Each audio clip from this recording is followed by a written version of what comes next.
En Argentina ya han comenzado las movilizaciones en contra de la llegada del G20 a ese país. Una cumbre que tendrá lugar el próximo viernes 30 y el sábado 1 de diciembre y que reunirá en Buenos Aires a los principales líderes políticos del mundo. La primera vez que este grupo se reúne en Sudamérica. Para hablar de este tema tenemos, por fin, después de que la semana pasada no pudimos contactar, al otro lado del teléfono a nuestro corresponsal en Latinoamérica, Pedro Brieger. Pedro, buenas noches. ¿Qué tal, Juan Carlos? Un gusto conversar contigo y efectivamente la primera cumbre del G20 en América Latina. Recordemos que son 3 países que integran el G20 de América Latina: México, Brasil y la Argentina. Y recién hablabas del siglo XIX y mirá qué casualidad, porque hoy llegó el príncipe heredero de Arabia Saudita, Mohammed bin Salman, que parece tener anclado el reino un poquito más atrás, incluso del siglo XIX. Ten cuidado que tú eres periodista.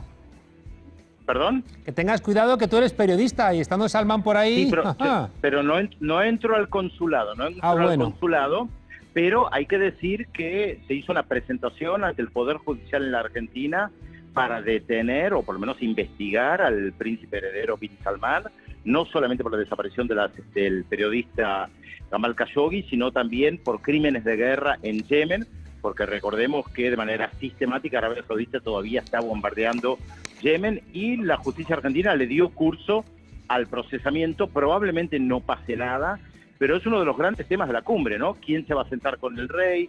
¿Quién le va a dar la mano? ¿Quién va a hablar con él? Desde Estados Unidos ya tratan de limpiar su imagen, exculpándolo, no solamente de los crímenes de guerra en Yemen, sino del asesinato del periodista, porque recordemos un dato que parece increíble e inverosímil, Juan Carlos, y es que el periodista reconoce a los saudíes que lo mataron en la embajada, pero todavía no dijeron si disolvieron el cuerpo en ácido o lo cortaron en pedacitos, si lo sacaron en una alfombra o vayan a saber cómo. Bueno, ese es el príncipe que llega acá.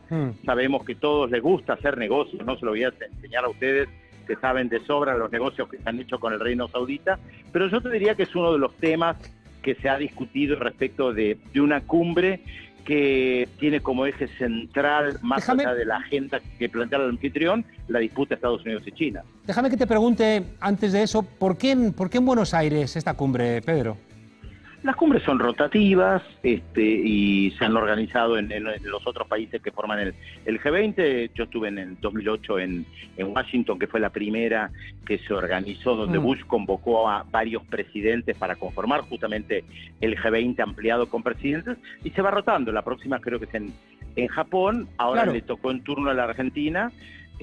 Y por supuesto el gobierno argentino trata de sacar beneficio de esto, planteando un documento bastante lavado, bastante general, sin meterse en los conflictos que hay respecto de comercio internacional o cambio climático, que es uno de los temas que a los europeos les importa más. Claro, pero te lo preguntaba sobre todo porque en este momento concreto los argentinos lo están pasando mal por culpa del Fondo Monetario Internacional y del G20. Entonces, de alguna manera, llevar a tu casa a los responsables del empobrecimiento que están experimentando en el país no parece tampoco muy inteligente. Lo que pasa es que esa es tu visión del mundo. En la visión del mundo del gobierno argentino están haciendo maldita las cosas visión, muy bien, mía. En sintonía, maldita visión la tuya, en sintonía con el G20, en sintonía con el Fondo Monetario Internacional, que ha felicitado esta semana nuevamente a la Argentina por los pasos que ha dado. No ha logrado felicitarlos por el partido River Boca, que se tuvo que suspender y que ha sido un papelón, porque la ministra de Seguridad, Patricia Bullrich, dijo que organizar un partido de fútbol entre River Boca era algo trivial comparado con la organización de un G20, pero eso es parte ya de folclore argentino y realmente de un papelón internacional. Por supuesto que el gobierno argentino apuesta a que no haya incidentes, que no haya heridos, mucho menos muertos, porque están planificadas manifestaciones, especialmente el viernes, y vamos a tener que prestar mucha atención a esto porque una parte de la ciudad está completamente cortada. Por eso se suspenden derechos constitucionales como el de libre movimiento, ¿no? Es decir, la ciudad está paralizada y está prohibido transitar por la propia ciudad, ¿no? Bueno, eso es relativo, Juan Carlos, porque es cierto que un gobierno tiene que velar por la seguridad de gente tan importante que llega, es cierto que una cumbre que se organiza con estas características necesita de un mínimo, te diría, de un máximo de seguridad, pero también es verdad lo que vos planteás respecto a los derechos constitucionales. Una parte importante de la ciudad va a estar completamente vallada, no solamente para evitar manifestaciones, sino para evitar que cualquiera circule, y de hecho hoy cuando llegó el príncipe bin Salman se paralizaron todas las zonas donde él pasó. Ya, tendremos que buscar gobernantes que no tengan miedo, ¿no?, a ir por las calles de manera que no se suspendan derechos, porque luego los gobernantes se acostumbran a suspender estos derechos. En fin. Bueno, vos fíjate, Juan Carlos, que en el año 2010, cuando se organizaron los festejos del bicentenario en la Argentina, en ese momento estaba gobernando Cristina Fernández, acá hubo múltiples manifestaciones porque se estaba justamente festejando el bicentenario, no, perdón, era Néstor Kirchner todavía, y hubo varios presidentes latinoamericanos que caminaron por las calles sin ningún tipo de problema. Yo creo que hay una cuestión política de fondo. Claro. Es que no soportan el contacto con la población.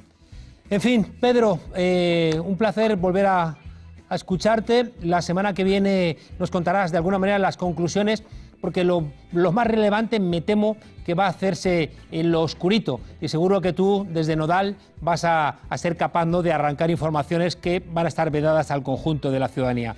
Esperamos contar contigo la semana que viene, Pedro. Efectivamente, un abrazo grande. Otro fuerte. Pedro Brieger, recordándonos que en América Latina queda mucho por hacer, y Lolo, que maneja el arsenal secreto, va a disparar para cambiar de tercio. Yeah, I don't believe it. Auxilio, me desmayo. Cállese viejo lesbiano. No, I don't believe it. Auxilio, me desmayo. Cállese viejo lesbiano.